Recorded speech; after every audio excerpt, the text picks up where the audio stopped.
All right, guys, I can't tell you how excited I am to finally be making this video. It has been a long time coming. What we're going to be doing is looking at my dividend portfolio, and we're going to talk about how I'm completely restructuring this portfolio.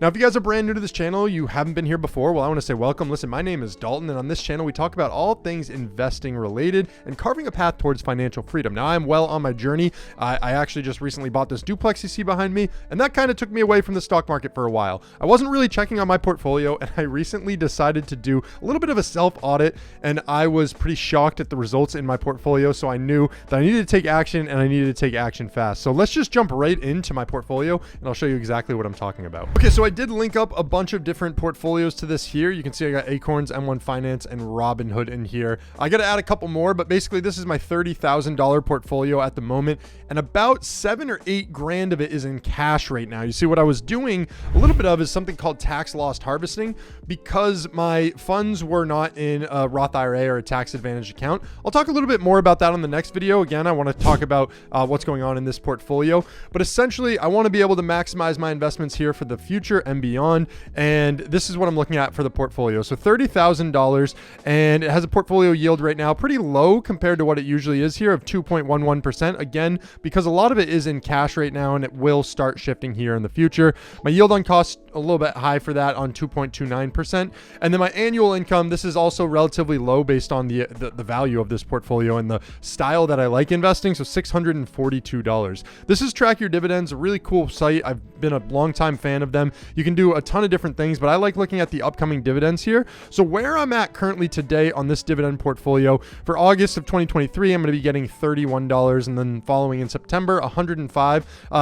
Before, I think I had this over $100 every month. And then when I made some portfolio shifts and sold some stocks, I kind of changed the outlook on this. Now, again, these numbers are going to increase here in the near future as we start reinvesting and jumping heavily back into the market.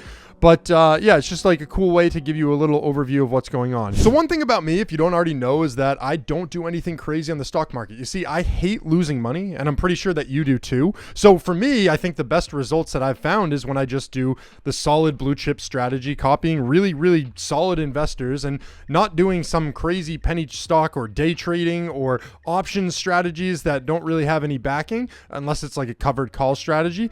But I just try to steadily increase my portfolio value, because I truly believe that if you stick to sound, solid investment principles and you're making enough money that you can continue investing into the stock market, there is a really high likelihood that everybody who's watching this video can retire and live passively off of their investments. You just have to have the discipline to do it, and that's exactly what I try to do. One thing that's pretty crazy about where I am at financially is that I'm almost able to put about 60 to 70 or 80% of what I'm going to be taking home into the stock market and start investing pretty heavily for my future.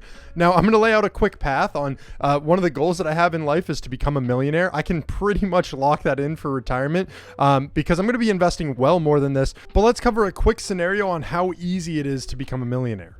Just in this scenario, let's say that the average return on the stock market is 7.9%.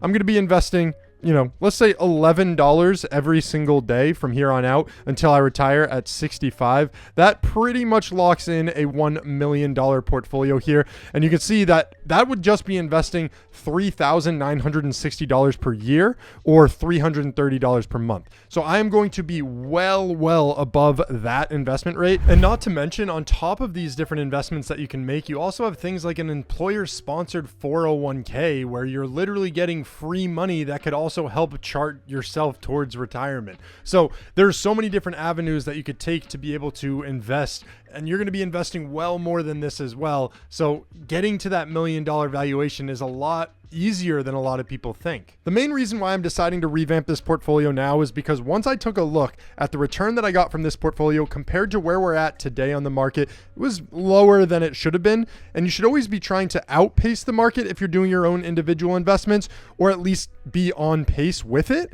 And this was a little bit below where the stock market was at. So I decided, hey, if I want to be more of a hands-off investor, my approach needs to shift just a little bit. Now, I'm still going to be investing in things like Dividend Kings, Dividend Aristocrats that I love, when there's the opportunity presenting itself. However, one of the approaches that I like to take moving forward, and one that most investors do take advantage of, is investing in things like ETFs and funds. So like SCHD, for example, for dividends, that's one of my all-time favorites, and I wasn't very like heavily exposed into it. SPHD was one that I'm actually still relatively up on, and one of the better investments in this portfolio that I made because I bought it during the COVID dip. That was the thing. The time that I was investing in these individual stocks and companies, there were a lot of great opportunities to make money during the sort of COVID timeframe. But now that things have kind of cooled off in a sense since then, it's a completely different market landscape that we're in now. And I want to make sure that in my portfolio, I'm always at least, again, on pace with how the market is performing and trying to beat it. And the portfolio that I kind of built before was almost like an ETF in a sense because of how diversified I was within it. Hey, we're back on the website here. So you can see that in this portfolio, I mentioned I was pretty diversified. 26 holdings in like a $30,000 portfolio is a lot of holdings to have. So again, I kind of had created my own ETF, and you could see all of the different breakdowns within it. You can see the sector breakdown, so you could see the exposure that I had, cyclical, defensive, sensitive stocks. And so I feel like my initial goal of this was kind of just building out my own individual ETF. And if it's not getting the results that I should be seeing, then it's time to rethink. So what exactly does this all mean? Well, for this channel in particular, it means a heck of a lot more dividend content, and I am so excited for that. I'm going to definitely be charting this dividend investing journey and hopefully inspiring others to start investing in their own dividend portfolios and really working towards their path of financial freedom. You see, I think the thing about my channel and myself is that I literally am no different than anybody who's watching this video. I'm just like you, and if I can achieve these things, it's for sure you guys can do it too. And I want to just show you how easy it is if you just set your mind to it. So that's the main thing that I'm getting from all of this. I'll be talking about the restructure of this portfolio, a lot of those investments that I'm making and all that stuff coming up in the near future. Anyways, guys, thank you so much for checking out this video. If you made it this far, if you're brand new, thank you. And make sure that you're subscribed to the channel to follow along. If you made it this far, it would really mean a lot to me if you click that like button. I'm definitely trying to get back into the YouTube algorithm here, so any of your support really helps. Thank you so much, and have a great day.